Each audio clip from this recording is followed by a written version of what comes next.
Okay, good morning. So, what is the best diet for diabetes?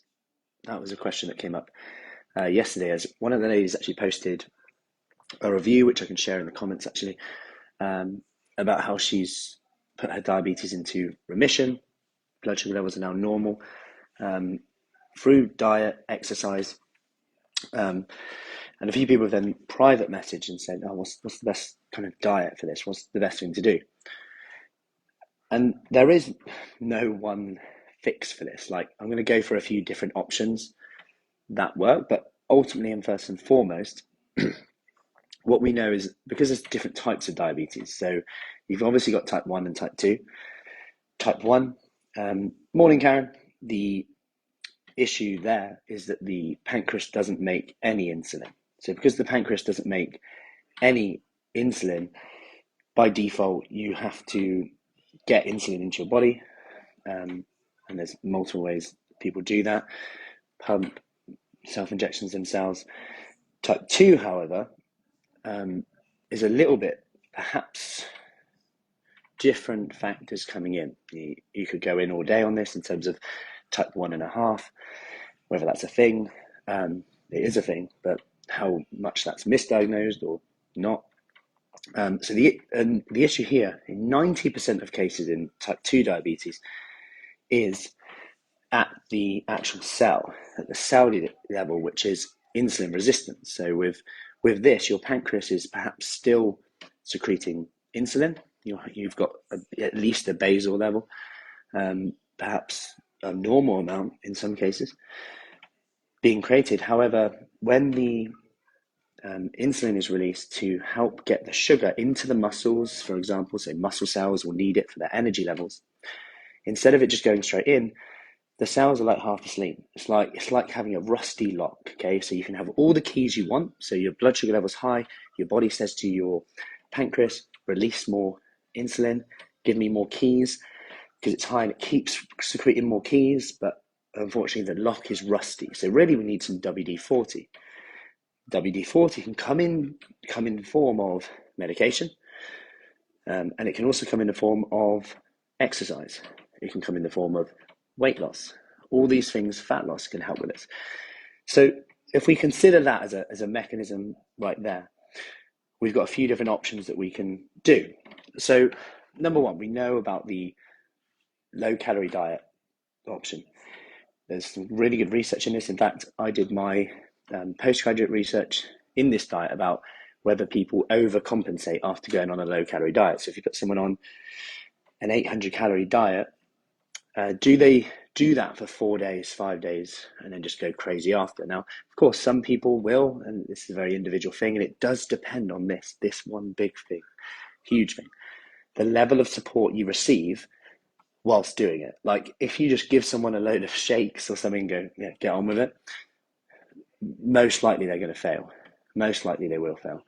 Whereas if you compare that to someone who gets weekly check-ins with a nutritionist, a dietitian, who has a personal trainer, someone motivating them to get out at 6 a.m., get their workout in, whatever it is, someone motivating them to get their water in, to remind them that, right, let's do that. Okay, day one, again, let's go again, rather than just trying to do it yourself. We know from research that has a big factor on someone's success. So we know that although these quote unquote crash diets can work, they are dependent on a lot of factors, support and ongoing support, and what you do at the end of that as well. How do you transition back out of doing that? Because you're probably not going to do it forever, but you might use it as a tool forever. You know what? I know that I can eat that much by filling up on certain foods that are higher in protein, higher in vegetables, nutrient dense. So I'm still getting my nutrition in. It's just not about what's right or wrong there. So we know that there is research on that that's promising in terms of putting type 2 diabetes into remission. However, this is more promising in pre-diabetes and people who with type 2 diabetes, kind of 5 years and down. That's not to say that it doesn't work in above. And actually, there's more and more research coming out that it does. And actually, it doesn't do any harm at all, providing you've got the support of people behind you as well. So you're not just going blindly into it. So that is an option there. Number two, you often hear about carbohydrate, sugar, and insulin resistance and there as well. So no doubt, lowering your carbohydrate level will have an impact on your blood sugar levels. This can perhaps help with control your diabetes. More so, you might end up lowering your calories by lowering your carbohydrates because a third of your plate is now gone, right? So this is a strategy, perhaps a quick strategy, that a lot of people understand. They know what a carbohydrate is, which is good because then people can maybe apply it straight away. The issue is sometimes we think that we have to. There's a difference between have to and want. Have to go like zero carb. Now, if you look at the research, there's some beneficial research in lower carb diets, but they're actually like 35 to 40% carbohydrates. 35 to 40% carbohydrates, which is still quite moderate, isn't it? But the fact is that most Western countries, we eat, and most diets, in fact, eat around 60 to 80% carbohydrates. So I'm so annoying with my definitions. We've got to define what we mean by low carb diet. Like someone could say, I'm doing a low carb diet, but they're actually eating potatoes, and then people are like, that's not a low carb diet. Well, it is lower compared to the standard American diet, so, and that has benefits. That shows research benefits. And if you lower your carbohydrates, you've got to increase something else, right? You've got to put something in the tank. So what are you increasing? Well, you might be increasing vegetables, fiber. Your fiber is good for blood sugar levels. That takes slow digestion, so that helps slow things down, which can lower your blood sugar levels. Perhaps keep you fuller for longer, more importantly, meaning you eat fewer calories across the day. You might end up eating more protein. Perhaps you go for a double dose of the protein. We know that keeps you full up. We know that having people given like 35 to 40 grams of protein at breakfast subconsciously eat less throughout the day. And if you subconsciously eat less throughout the day, not even thinking about it, that's a win right there to control your calorie intake. So already we're starting to piece things together here and go, okay, there's a few strategies there that I don't have to go overboard with, because that also means you don't need to super cut out carbohydrates altogether. It might be that you start off, and this is a simple one to implement, that you just have carbohydrates at one meal a day now. And then you perhaps increase, that's an opportunity to increase your vegetable intake, or it might be starchy carbohydrates at one, and then you just have more vegetables at the other one. So you're still having carbohydrates, you get a lot of carbohydrates in vegetables anyway. But you're increasing your fiber intake, your fullness factor, and also protein as well. And that's something that we help you do as well. So there are some factors right in there that, in terms of the best diet for diabetes, type 2 diabetes, there are things that you can apply straight away and get into right now. And it doesn't mean zero carb, lower, but at the same time, some people prefer to go super low carb, and they might fast for a few days in terms of lower calories altogether. So have lower calorie days, and people find it, this is number 3, people find this an easy way to manage their calorie intake. So rather than being 1,500, 1,300 calories a day, someone goes, you know what, I just prefer to do a few days really low, like 800, and my hunger levels are actually better. And actually, weirdly, the research actually shows that, again, depending on the support you have, depending on your protein intake, which is a key one here,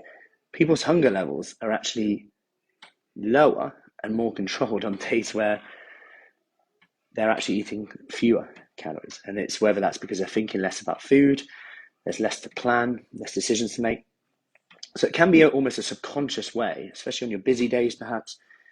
And I spoke to someone yesterday about this, they were like, I don't have time to snack. I don't have time to plan my snacks or plan anything for when I get home at 4 o'clock.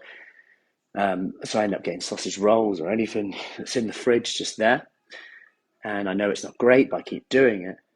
And it's like, okay, don't think about what's perfect here. Think about what the alternative is. Okay, what about a chocolate protein shake? And I say this because a chocolate protein shake is actually really nice. It just tastes like chocolate milkshake. It's quick and easy, just as quick and easy as grabbing a sausage roll. We can have a race on that one.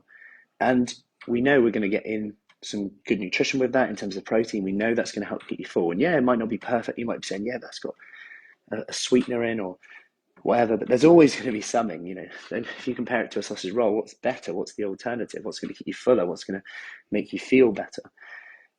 And it's always about looking at, okay, what's the alternative for this? So there is 3 options, and it's, you notice I've given ways of eating and strategies here rather than kind of like this is the way to eat, because that's just the way it is, and you can mix and match between them. You know, I have lower carb days, I have days where I don't have breakfast. It just depends on how my lifestyle's going, but the key thing is that you plan around that day. So it's not like I'm just trying to eat as little as possible.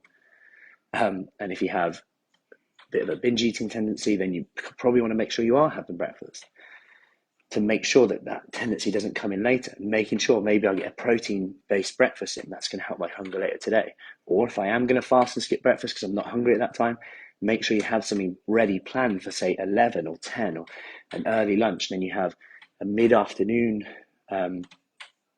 snack that's planned already, so you're not starving when you get in from work. Maybe you have something for on the way home in the car, whether that's a protein shake, whether that's carrots, apple, whatever, even whatever. It doesn't really matter what it is. Having something so that when you go into your house, you've had something already. Or like one of the ladies said yesterday, which I thought was a really good strategy, something that has actually gone out of my head for a few times, which is when she gets home from work, to walk around the street before she goes into her house. That means she switches off from work. So she parks the car, walks around, rather than going back, rush into one thing or another. She just walks around for like 5 minutes. And she says she goes into her house a lot more calmer. Anyway, we'll finish with that one. I think that's a practical one that we can all apply today, even if you're working from home. When you switch off for break, lunch, go for a walk around. Imagine you're leaving the office.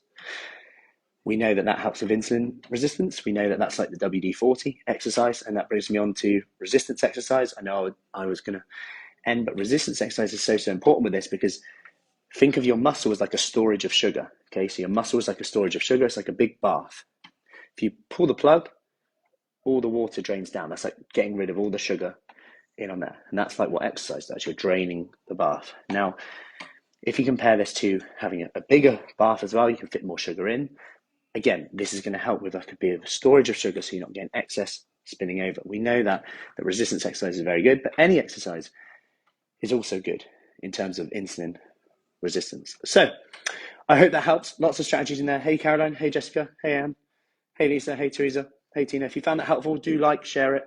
I know a lot of people are asking about this, and I saw a stat on, I think it's Diabetes UK website, 25% of hospital beds are associated with diabetes, which is an amazing stat.